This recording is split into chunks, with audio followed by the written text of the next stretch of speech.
안녕하세요. 3 그리고 4주의 일진사주 명리학 제264강 시작하도록 하겠습니다. 오늘은 양력으로 2019년 7월 28일이고요. 음력으로는 2019년 6월 26일입니다. 오늘 공부할 명식은 기해년, 신미월, 병인일이 되겠고요. 오늘의 일진 병인이 되겠습니다. 오늘 명식은 병화일간이 미월에 태어난 사주 명식이 되겠습니다. 제일 먼저 일간 병화에 대해서 알아보고요. 다음에 병화일간이 태어난 월령에 대해서 알아보도록 하겠습니다. 제일 먼저 병화일간이라고 하는 것은 병화에 해당이 되죠. 그래서 오늘 태어나는 사람들, 모든 만물이 마찬가지겠지만 병화라고 하는 기운을 타고 나게 되어 있습니다. 자, 병화라고 하는 것은 양화라고 이렇게 설명드릴 수가 있죠. 양화라고 하는 것은 어떻게 됩니까? 병이라고 하는 것을 음양 오행으로 나누어 봤을 때 병이라고 하는 것은 양에 해당이 되는 글자이고요. 그 다음에 오행으로 놓고 봤을 때 즉 목화토금수라고 하는 것으로 봤을 때 병이라고 하는 것은 화, 즉 불의 기운을 갖고 있는 글자에 해당이 됩니다. 그래서 병화라고 하는 것 양화에 해당되면서 이거를 비교할 때 태양지화다라고 이렇게 표현합니다. 태양지화라고 하는 것은 하늘에 뜨는 태양과 같은 그런 불 기운을 말하는 것이고요. 병화라고 하는 것 음양 중에서 양을 대표하는 즉 양중지존이라고 합니다. 양중지존, 예전에 지존파라고 하는 좀 그런 안 좋은 집단이 좀 있었는데 그 지존이죠. 양을 대표하는 것, 목화가 양을 대표하는데 목보다는 화가 양에 더 가까운 것이고요.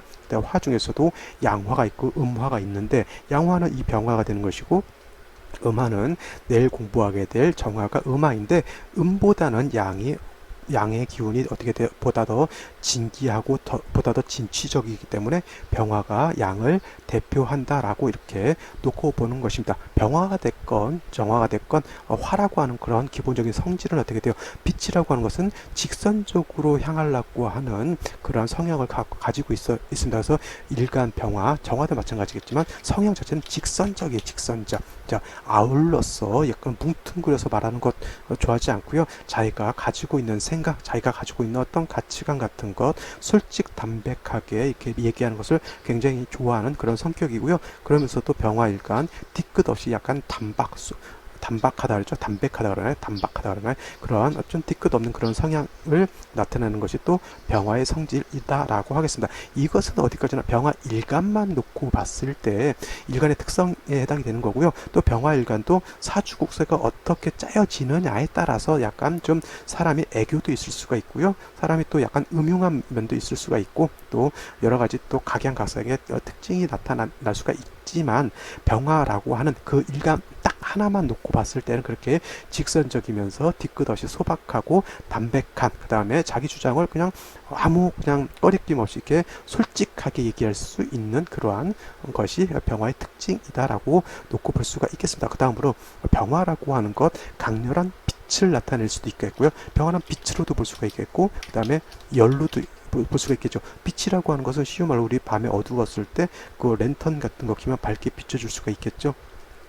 한낮에 태양이 없다라고 하면 그야말로 그냥 밤하고 똑같습니다. 한낮에도 먹구름이 잔뜩 끼고 비가 많이 내리게 되면 마치 초저녁까지 약간 어둑어둑해지는 그런 거를 많이 볼 수가 있겠죠. 그것은 병화라고 하는 것을 빛이라고 하는 개념에서 놓고 보는 것이고요. 그 다음에 병화라고 하는 것 뜨거운 열을 가지고도 있습니다. 지금 7월이죠. 7월 좀 있으면 이제 8월로 넘어가게 되는데 이 7월 벌써 화가 왕한 계절 지금 미월이 있다 하더라도 굉장히 뜨겁습니다. 열기죠. 여름에는 이 뜨거운 것이 가장 큰 문제가 될 수 있겠지만은 해자축월, 신유술월도 마찬가지겠지만 이렇게 선을 하거나 겨울까지 이게 아주 추울 때는 병화라고 하는 따뜻한 열이 있어야지만 만물이 살 수가 있다라고 이렇게 놓고 볼 수가 있겠습니다. 그래서 태양화인 병화의 원래 존재 목적은 뭐예요?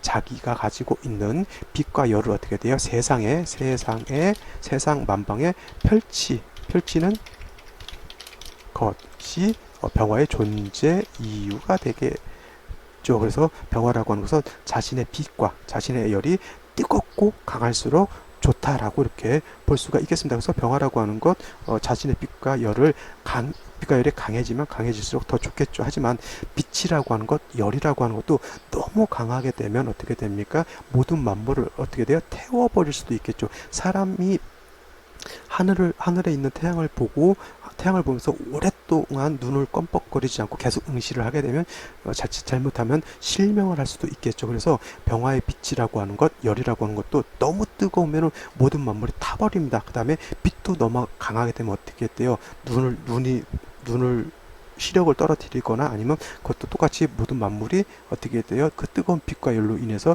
자멸할 수가 있겠죠. 그거를 갖다가 적절하게 조화시킬 수 있는 것이 필요하죠. 그래서 너무 뜨거운 것은 과열하지 않게 이렇게 조절시켜 주는 것, 즉 병화를 조절시켜 줄 수 있는 것, 관살에 해당이 될 것이고요.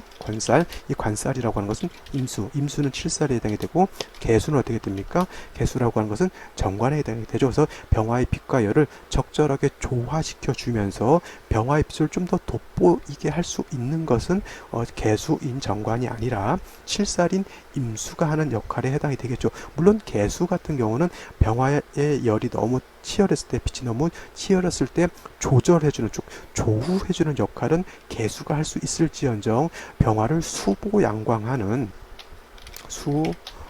수보양광이라고 하죠. 이거 수보양광이라고 하는 것은 뭐예요? 수로서 병화의 빛을, 태양빛을 보좌해서 좀 더 밝고 맑게 비춰주는 것을 수보양광이라고 하는 것이고요.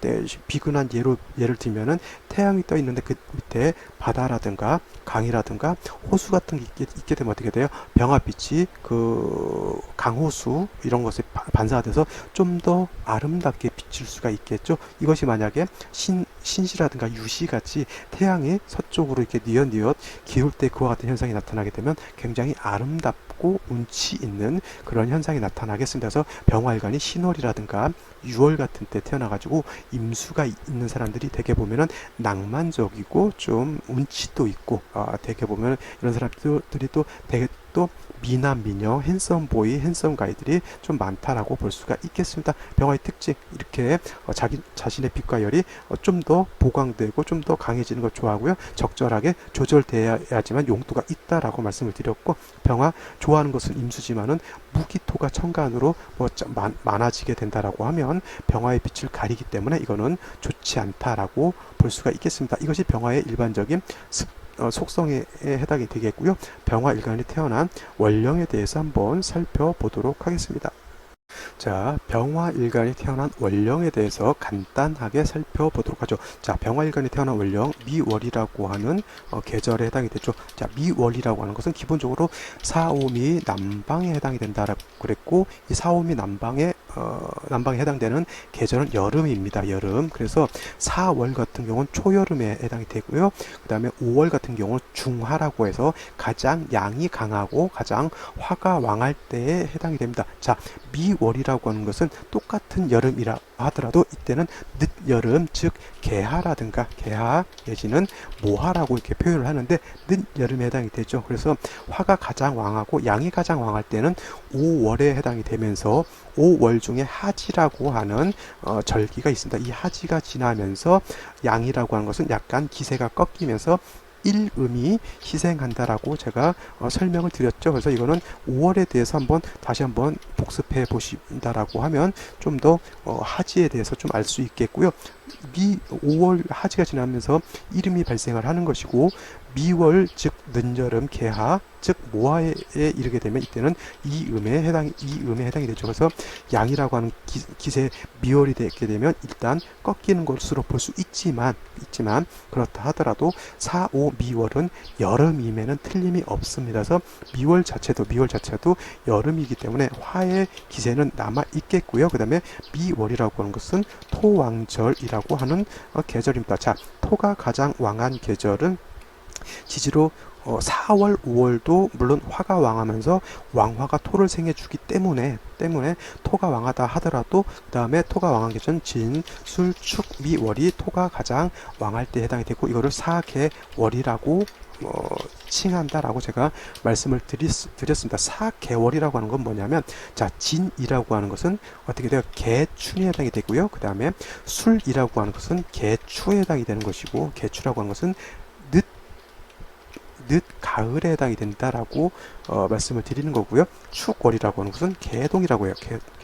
개동이라고 하는 것은 늦 겨울이죠. 늦겨울. 그 다음에 지금 말하는 미월이라고 하는 것은 개하에 해당이 되죠. 그래서 개자가 보여요. 여기 개춘, 개추, 그 다음에 개동, 개하에서 개가 몇 개예요? 네 개죠. 그래서 이거를 네 개, 개가 네 개, 개자가 네 개가 모여 있다라고 해서 사개월이라고 하는 거고, 이것은 다 진술충미월을 말합니다. 진술충미월의 공통점은 뭐냐면 다 토가 왕한 계절이라고 해서 토왕절이라고 하는 겁니다. 또 이 사개월이라고 하는 것은 다 상반월과 하반월로 이렇게 나누어서 간명해 봐야 된다라고 하는 겁니다. 그래서 개춘인 진월, 개추인 술월, 그 다음에 개동인 축월도 다 똑같고요. 지금 공부하시고 있는 미월도 상반월과 하반월로 나눠서 살펴봐야 된다. 자, 미월을 상반월과 하반월로 나누게 되는 그 기준이라고 하는 것은 대서절이 그 기준이 되겠고요. 7월 23일 날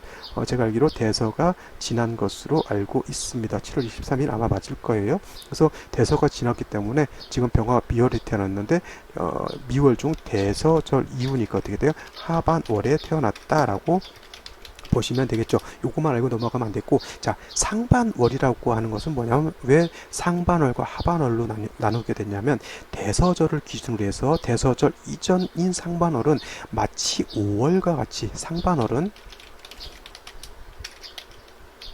마치 5월과 같다라고 놓고 보시면 되겠습니다. 그래서 병화가 미월에 상반월에 태어났다라고 하는 것은 미월에 태어났다 하더라도 마치 5월에 태어난 것 같다라고 놓고 보시면 되겠습니다. 그래서 병화가 5월에 태어났을 때 제가 뭐가 필요하다라고 했냐면, 병화 일간이 왕하기 때문에 반드시 7살인 임수가 있어서 병화를 수보양광하고, 그 다음에 병화 자체가 너무 태열하지 않게, 너무 치열하지 않게 절제시켜 주어야 된다라고 말씀을 드렸고, 그 다음에 4월, 5월, 미월이라고 하는 것은 수가 절태양지에 해당이 돼서 수가 약하기 때문에 반드시 금이라고 하는 것이 있어서 어떻게 됩니까? 수를 생해 주어야지만 임수가 마르지 않고 병화를 수보양강 해줄 수 있다, 이렇게 말씀을 드렸죠. 그래서 상반월 같은 경우 병화가 5월에 태어났을 때 미월에 태어났어도 상반월에 해당이 된다라고 하면, 제자약살이 된다라고 하면 사주의 어떤 중화를 이룰 수 있다. 제자약살이라고 하는 건 뭐냐면, 재성으로서 약한 살을 자부해준다, 도와준다, 북돋아준다, 이런 뜻이잖아요. 그래서 병화가 5월, 미월, 4월도 마찬가지겠지만 임수를 쓰게 되는데 이 7살 임수가 약해요. 그래서 재성으로서 얘를 도와준다라고 해서 약한 7살을 재성으로서 도와준다라고 이렇게 해서 이거를 제자약살이라고 말씀을 드리는 겁니다. 근데 병화 일간이 미월에 태어났는데 대서가 지나서, 지금같이 대서가 지나서 태어났을 때에는 어떻게 되냐면, 이때는 하반월이죠. 하반월의 경우에는 금수가 진기한다 그랬어요. 진기. 그래서 사주 중에 금수가 너무 많게 되면 이런 경우는 삼복생한이 된다라고 말씀을 드렸고요. 그 다음에 하반월이 됐을 때 화의 기운은 어떻게 돼요? 금수가 진기하는 만큼 화의 기운은 많이 꺾이겠죠. 그래서 병화일간이 5월에 태어났을 상반월이 미월에 태어났을 때는 5월과 같이 병화일간이 왕하다라고 놓고 봤을 때, 하반월에 태어났을 때는 병화일간이 기세가 많이 약화가 되겠죠. 그 다음에 또 한 가지 중요한 것, 미월에 하반월이 되면 토가 왕해지게 되죠. 토왕절. 그래서 토가 왕해지게 되면은 병화라고 하는 화도 약해지게 되는데, 이 토라고 하는 것이 다시 왕해지게 되면 안 그래도 상황이 되니까 병화일간이 더 약해지겠죠. 그래서 이것이 약간 좀 진퇴양난적인 어떤 그런 상황이 됩니다. 그렇다 하더라도 한 가지 더 포인트, 이거 중요합니다. 그렇다 하더라도 4, 5, 미월이라고 하는 것은 남방에 해당이 되기 때문에 신유술월이라든가 해자축월 같이 병화일간이 그렇게 약하진 않죠. 즉 극약하지는 않다는 얘기예요. 극약. 그래서 이런 경우에는 극약은 하지 않기 때문에 하반월이라도 임수를 용신으로 용신으로 쓸 수 있습니다. 임수를 용신으로 쓸 수 있겠고요. 미월 하반월 토가 왕해지기 때문에 금수가 진기한다 하더라도 수가 약합니다. 그래서 이런 경우에도 뭐 금으로서 임수를 생조해줘서 제자 약살하는 그러한 국세는 좋은데, 중요한 것은 이 하반월이라고 하는 것은 병화일간이 약하기 때문에 어디서 차이 나냐면, 상반월 같은 경우는 금수를 용신, 희신 쓰면서도 대운 자체가 금수형으로 간다라고 볼 수가 있겠지만은, 미월 중 하반월은 똑같이 금수를 용신으로 쓴다 하더라도 이때는 서부 금수향으로 가는 것이 아니라 동남 목화향으로 가야지만은 약한 일간을 더 생조해주고 도와줄 수 있어서 사주의 중화를 이룰 수 있다라고 하는 겁니다. 그래서 상반월과 하반월의 차이는 울로에서 차이가 나는 거예요. 똑같이 병화가 비월에 태어나서 상반월, 하반월 똑같이 임수, 신금, 임수, 금을 용신을 쓴다라고 봤을 때, 상반월 같은 경우에는 대운이 서부 금수양, 서부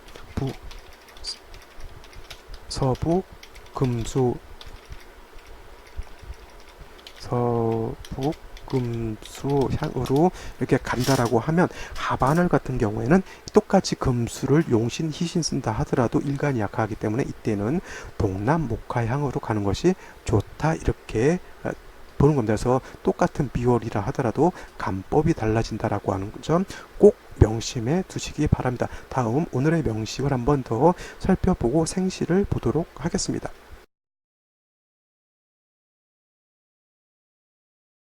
자, 오늘의 명식 한번 살펴보도록 하겠습니다. 오늘의 명식은 병화일간이 미월에 태어난 사주 명식이라고 말씀을 드렸고요. 자, 병화가 미월에 태어나게 되면 사주의 격국의 차원에서 보게 되면 이거는 상관격에 해당이 되겠죠. 그 다음에 지금 하반월이라고 했잖아요. 하반월이 되면은 토는 왕해지면서 일간인 화의 기세는 약화된다라고 말씀을 드렸고요. 그 다음에 연간에는 기토라고 하는 것이 투출되어 있습니다. 이 기토라고 하는 것은 그냥 난데없이 그냥 뛰쳐나온 것이 아니라 이 기토라고 하는 것은 어떻게 돼요? 미중에 있는 본기인 기토가 천간으로 투출한 것이죠. 그래서 상관격이다 하더라도 이거는 목화 진상관격이 되겠죠. 진상관이라고 하는 것은 일간이 약하고 상관이 왕한 것을 말하는데, 그렇다 하더라도 병화가 수월에 태어나서 목화 진상관격이 되는 것과 병화가 미월에 태어나서 목화 진상관격이 되는 것은 똑같지 않습니다. 왜냐하면 병화가 미월에 태어났을 때는 그래도 사오미 라고 하는 남방에 태어난 거기 때문에 병화가 약하다 하더라도 그렇게 극약한 것은 아니지만은, 신유수월에 태어나서 병화가 수월에 태어났을 때는 벌써 기세가 어떻게 돼요? 수는 벌써 많이, 금수의 기운, 음의 기운은 많이 진기했지만 어떻게 됩니까? 병화라고 하는 양의 기운은 많이 죽어져 있기 때문에 목화 진상관격이라 하더라도 오히려 병화가 수월에 태어났을 때, 비록 병화가 술에 통근한다 할지라도 그것이 더 상관이 더 왕하다라고 이렇게 볼 수가 있겠습니다. 기본적으로 목화 진상관격이 되는데, 아직은 미월은 화의 기세가 기울었다 하더라도 아직은 좀 남아있기 때문에 반드시 임수가 있어서 병화를 수보양강 해주어야 된다라고 말씀을 드렸죠. 연지를 보게 되면 해수라고 하는 것이 이렇게 있습니다. 이 해수의 본기는 어떻게 됩니까? 해중에 있는 임수가 본기가 되는 것이죠. 그래서 천간에 임수가 투출은 하지 않았다 할지라도 지지에 있는 임수, 해중에 있는 임수 가지고 능히 병화를 수보양강할 수 있는 그런 여건은 된다. 마치 이와 같은 것이죠. 병화일간이 서산에 이제 니어 기울라고 이제 하고 있는데, 뭐 깨끗한 완전 넓은 바다는 아니지만은 흙에 쌓여져 있는 약간의 물이 있다 하더라도, 약간은 검은 빛이 돈다 하더라도 병화의 빛을 보강해 줄 수는 있다라고 하는 것이죠. 근데 토가 이렇게 있게 되면 어떻게 돼요? 그 수가 약간 탁해져 가지고 검은 빛이 약간 돌겠죠. 그래서 약간 그런 폐단은 있는 것이고요. 중요한 것은 여기 월간에 신금이라고 하는 것이 이렇게 투출되어 있는데, 원래 수가 있게 되면 미월이라고 하는 것은 수가 약하기 때문에 금이 있어서 이 수를 좀 도와줘야 된다. 즉 보좌해줘서 수가 좀 살아나야지만 병화를 좀 더 수보양강하기가 더 좋아지게 되는데, 신금 자체가 천간에 투출한 것은 나쁜 것은 아니지만 가장 큰 흠이 뭐냐면 일간병화와 그죠? 재성 신금이 서로 어떻게 돼요? 합하는 것입니다. 이거는 병화하고 신금하고 합해서 수로 바뀌는 것이 아니라 수로 화하는 것이 아니라 이거는 서로 그냥 좋아서 연애하는 것밖에 되지 않습니다. 그렇다면 어떻게 돼요? 저 신금이라고 하는 것은 탐합하느라고 수를 생하지 않게 되겠고요. 병화라고 하는 것은 신금하고 논이라고 어떻게 돼요? 사주를 돌보지 않는 것, 노느라고 집안을 돌보지 않고요. 노느라고 국가를 돌보지 않는 거하고 똑같습니다. 이와 같으면 이와 같이 탐합하게 되면 어떻게 됩니까? 사주 국세가 매우 탁해진다. 좋은 국세가 아니다라고 하는 것이 가장 큰 마음 아픈 현실이 되겠죠. 자, 일지를 보게 되면 병화가 미월에 태어나서 대서절 이후 하반월이 됐을 때는 화의 기세가 많이 기운다. 그래서 우는 동남목화향으로 가야 된다라고 말씀을 드렸는데 시지에 그래도 인목이라고 하는 병화 입장에서 인목은 장생에 해당이 되고요. 인중간목이 병화를 생해 줄 수도 있겠고 인이라고 하는 것은 화의 장생처이기 때문에 병화 자체가 뿌리를 줄 수도 있다라고 하는 겁니다. 그래서 이와 같은 경우는 대운이 인목이 없었다라고 하면 이건 반드시 대운이 목화향으로 가야 좋은 사주국사가 되가지만 인목이 있기 때문에 이것은 생시가 어떻냐에 따라서 동남목화향으로 갈 수도 있는 것이고요. 그렇지 않고 서북금수향으로 갈 수도 있다라고 하는 겁니다. 이것은 생시에 따라서 달라지는 것이죠. 그렇겠죠? 자, 그럼 생시를 한번 살펴보도록 하겠습니다. 자, 오늘의 명식 생시를 한번 살펴보도록 하겠습니다. 자, 제일 먼저 무자시를 한번 살펴보도록 하죠. 자, 무자시가 된다라고 하면 시지에서 자수를 보는 것이고요. 시간에서는 무토를 보게 됩니다. 이 사주 자체는 어떻게 돼요? 상관이 토가 많아서 문제가 되는 것인데 그렇다 하더라도 기토가 투출된 것은 병화를 크게 회광이라고 하죠. 병화의 빛을 가린다. 회광이라고 표현합니다. 회광. 그 회광을 회기무광이라고도 표현하죠. 뭐 회광이나 회기무광이나 회기무광을 줄여서 귀찮아서 이제 회광이라고도 표현하는데 뜻은 뭐예요? 병화라고 하는 것 빛이라고 말했죠. 이 빛을 무토라든가 기토가 있게 되면 병화의 빛을 즉 하늘에 먹구름이 껴서 병화의 빛을 가리는 거하고 똑같습니다. 똑같은 토라 하더라도 병화를 심각하게 회광시키고 회기무광시키는 것은 기토가 아니라 무토라고 하는 것이고요. 병화라고 하는 것은 무토를 보게 되면 굉장히 좋지 않다라고 말씀을 드릴 수가 있겠고요. 중요한 것은 뭐냐면 미월 중에 그것도 하반월 즉 토가 왕할 때 무토가 투출했다라고 하는 것이 더 문제인 것이죠.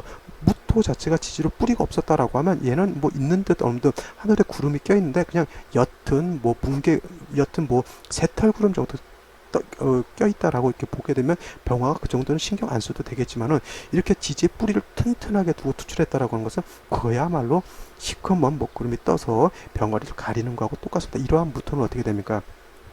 무조건 재해주거나 아니면 금이 있어서 토생금 금생수에서 이렇게 통관시켜주면 좋은데 통관보다는 병이기 때문에 어떻게 돼요?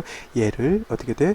목으로서 재해주는 것이 좋습니다. 그래서 인중간목을 가지고 무토를 제하는 것이 가장 좋은 것인데 지지에 있는 간목 가지고는 어떻게 됩니까? 천간에 있는 무토를 제하는데 공력이 많이 떨어질 수밖에 없겠죠. 그래서 이와 같은 경우는 천간으로 을목보다는 간목 같은 것이 있어서 무토를 제해주게 되면 어떻게 됩니까?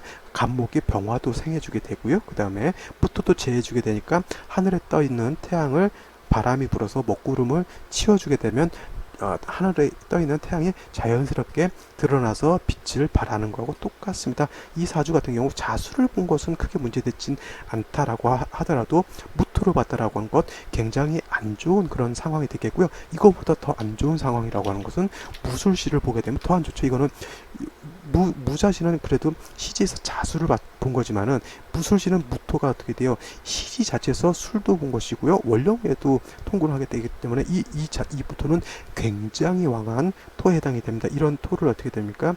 목으로서 제해줘야 되는데 천간으로 목이 투출하지 않았기 때문에 이거는 반드시 회기무광으로 인해서 병화가 해를 보게 되겠고요. 이것은 토에 해당이 되면서 내가 바라는 식신이잖아요. 식신이라고 하는 건 뭐예요? 내가 발산하는 것인데 이거는 뭐예요? 상관격이에요. 상관격에 토가 많으면 이것은 상관, 이것은 식신 나눌 필요가 없습니다. 그냥 통칭 다 상관으로 놓고 보면 되겠고요. 이런 사람, 상관이 문제되는 사람들은 가장 조심하고 주의해야 될 것이 언행을 조심해야 됩니다. 내가 말하는 것, 내가 행동하는 것 각별히 조심해야 되는 거고요. 그 다음에 식신상관이라고 하는 것은 내가 부리는 아랫사람이라든가 특히 여자 같은 경우는 내 자식 같은 것도 해당이 되겠죠. 그래서 내 아랫사람, 뭐 직장 상사였을 때는 내 부하 직원 같은 거 관리를 잘 해야 하지 않으면 내 부하 직원 내지는 나의 언행으로서 내 자신을 어떻게 했대요? 가두어 버리는 그러한 나쁜 일이 벌어질 수도 있다라고 볼 수가 있겠죠. 그 다음에 비축시가 된다라고 하면 물론 무자시라든가 무술시 같이 무토가 투출한 것은 아니다 하더라도 토왕절에 축토에 또 뿌리를 둬서 기토가 이렇게 투출을 하게 되면 이것도 무시 못하게 병화를 회강한다라고 하는 단점이 있겠죠. 단 물론 무토보다는 나쁘진 않다라고 이렇게 볼 수는 있겠습니다. 자, 다음으로 경인시가 된다라고 하면 지지의 인목을 다시 보게 되니까 이와 같으면은 병화가 장생 하나, 장생 둘에 뿌리를 두고 목의 생조를 받는 것이기 때문에 이렇게 되면 병화 일간이 그렇게 약하지 않다라고 이렇게 볼 수가 있겠습니다. 이와 같은 경우는 수로서 용신을 쓰게 되는 것이고요. 금으로서 수를 보좌해주면 좋겠는데 이와 같으면 아직 신금하고 일간이 서로 탐합하는 것이 탐합해가지고 약간 사주국세가 탁해지는 것은 어떻게 됩니까? 구제가 되지 않는다라고 하는 것이고요. 자, 임진시가 되면 약간 얘기는 달라집니다. 임진시가 되면은 병화 입장에서 놓고 봤을 때 임수라고 하는 것은 7살에 해당이 되겠고 이렇게 첩신되어 있어서 임수가 병화를 이렇게 충구 주게 되면 병화가 신금하고 서로 합하지 않고 합이 깨져버립니다. 이때는 신금은 신금으로서 역할을 하게 되겠고요. 병화도 병화로서 어떻게 정신 똑바로 차리고 자기가 나아가야 할 본분에 대해서 이제 생각을 하겠죠. 자, 이와 같으면 미월 하반월에 금수가 진기한다라고 말씀을 드렸는데 임수가 투출했는데 이때는 신금의 생조를 받을 수가 있겠고요. 진해 통근을 할 것이고 해도 통근하기 때문에 오는 임수 자체가 세력이 약하지 않다라고 놓고 볼 수가 있겠습니다. 이와 같으면은 서북 금수향으로 가도 크게 해가 될 것 같지 않고요. 그 다음에 예를 들어서 반대로 동남 목화향으로 간다 하더라도 뭐 나쁠 것 같지는 않은데 이와 같으면 제가 봤을 때는 예를 들어서 서북 금수향으로 간다라고 했을 때 여명이었을 때 임신대운 같은 경우는 좀 조심해야 되지 않을까라는 생각이 들어요. 왜냐하면 임신대운 들어가게 되면 다시 7살 임수가 투출돼서 들어오는데 이 진토라고 하는 것이 하는 일은 뭐냐면 이 병화가 그래도 뿌리 들 곳은 여기 하나밖에 없잖아요. 물론 미중 정화에 뿌리를 둘 수 있지만 이거는 상관형이기 때문에 병화가 미중 정화에 크게 의지할 바는 아니다라고 하는 것이죠. 그래서 이 가장 병화가 의지할 곳이 일지에 있는 인목에 해당이 되는데 이렇게 인신충이 되게 되면은 내가 의지하는 곳에서 의지하는 인목이 깨져버리게 되고요. 관살, 7살이 왕해지기 때문에 이때는 자칫 잘못하면은 좀 건강을 잃는다거나 아니면 좀 약간 몸을 애기들 많이 다치 4살부터 13살 때까지인데 이와 같으면 좀 몸을 이제 다치거나 이러한 일들이 좀 있을 수 있으니까 각별히 좀 주의하는 것도 좋을 것이다 이렇게 생각하겠고요. 뭐 개사시가 돼도 마찬가지입니다. 개사시가 돼도 개수가 이렇게 첩신하게 되면 병화가 신금하고 이렇게 탐합하려고 하잖아. 이게 마치 어떤 거냐면, 내가 지금 다른 주색잡기라든가 유흥오락에 좀 약간 탐닉하려고 하는데, 관살이 옆에서 이렇게 충국 준다라고 하는 건 뭐예요? 관살이라고 하는 것은 너 올바르게 살아야 돼. 너 그러면 안 돼. 자꾸 이렇게 옆에서 조언해주는 거하고 똑같거든요. 그러면 탐합하고 싶어도, 내가 지금 이렇게 쓸데없는 짓을 하면 안 되겠지라고 좀 자각 증상을 갖는 거하고 똑같습니다. 그러니까 탐합하지 않고 다시 자신의 본연의 일을 이제 할 수 있는 것이죠. 그래서 임진시, 개사시 정도가 되면 병신 탐합이 되지 않고 이 병을 해소할 수가 있는데 나름대로 장단점은 있겠고요. 개사시가 됐을 때는 인의 뿌리를 두고 시지에서 사화의 뿌리를 두기 때문에 이거는 어떻게 돼요? 개수가 용신이 아니라 이거는 해중에 있는 임수가 용신이죠. 왜냐하면 개수라고 하는 것은 병화를 충국조에서 탐합하는 것은 깼지만은 병화를 수보양강하는 그런 공력은 없다. 즉 병화를 수보양강하는 것은 해중에 있는 임수가 되겠고 일지에 있는 인목과 시지에 있는 사화의 뿌리를 뒀기 때문에 이와 같은 경우는 동남목화양 미월 중에 하반월이라 하더라도 인과 사의 뿌리를 뒀기 때문에 이와 같은 경우는 동남목화향이 아니라 서북금수향으로 가도 나쁘지 않다라고 하는 겁니다. 그래서 생시에 따라서 이 울로의 향배가 달라질 수도 있다라고 하는 것 꼭 명심해 두시기 바랍니다. 저는 오늘 여기까지 설명을 드리고요. 보지 않은 생시를 한번 더 살펴보시기 바랍니다. 저는 내일 또 찾아뵙도록 하겠습니다. 감사합니다.